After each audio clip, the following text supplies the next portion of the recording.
સદગુરુ ગુણાતીતાનંદ સ્વામી કહે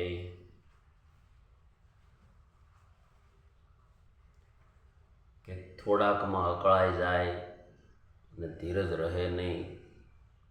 આ લોકમાં તો મહારાજને પણ વગર વાંકે દુઃખ આવતા, ત્યાં લોક જ એવો છે તેનું રૂપ જાણી રાખવું. બહુ સ્વામીએ ઊંડાણપૂર્વક વાત કરી કે આ લોક જ એવો છે કે આ લોકમાં તો મહારાજને પણ વગર વાંકે દુઃખ આવતા, ત્યાં લોક જ એવો છે તેનું રૂપ જાણી રાખવું. સાચી વાત છે. આપણે વધુ પડતા બોલીએ અને કોકને કારણ વગેરે સલાહ દેવા જઈએ ને તોય આપણે દુઃખ આવે. સંતોએ આપણા માટે અગાઉ કેટલી તૈયારી કરીને આ બધી વાતો આપણને આપી છે. વાલા ભક્તો,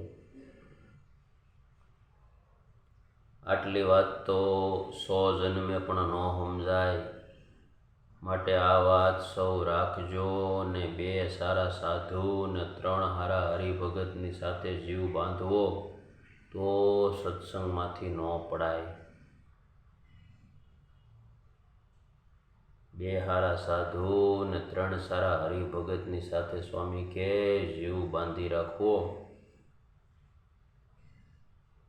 તો સત્સંગમાંથી ન પડાય. કારણ કે સંગ બહુ બળવાન છે. સંગ મહાન હશે ને તો આપણને આપોઆપ આનંદ અને સુખ આવશે. ને કદાપી કામ, ક્રોધ, લોભ થોડા રહી ગયા હોય તો ફિકર નથી.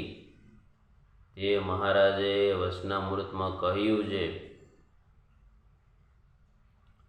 કદાપી કામ, લોભનો સંકલ્પ નહીં હોય પણ ભગવાનના ભક્તમાં જીવ ન બંધાણો હોય તો શું થાય?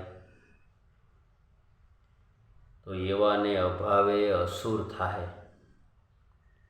માટે સમજવાની વાત તો સારા ભગવાનના ભક્તમાં જીવ બાંધવો એટલું જ કરવાનું છે.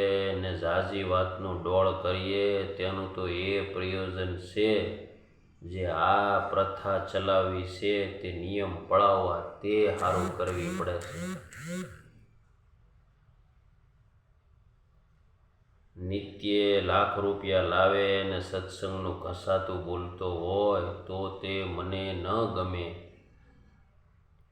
ને હૂતો ખાય પણ ભગવાનના ભક્તનું સારું બોલતો હોય તો તેની સાકરી હું કરાવું એવો મારો સ્વભાવ છે. ગુણાતીતાનંદ સ્વામીની વાતો તો આપણને આળસ અને આંખ ખોલી દે એવી વાતો છે. ભક્તો બહુ સાંભળજો અને શેર કરજો, લાઈક કરજો, સબસ્ક્રાઈબ કરાવજો અને ભાઈઓ બહેનો તમારા ગ્રુપમાં શેર કરજો જેથી કરીને સત્સંગમાં બધાને લાભ મળે.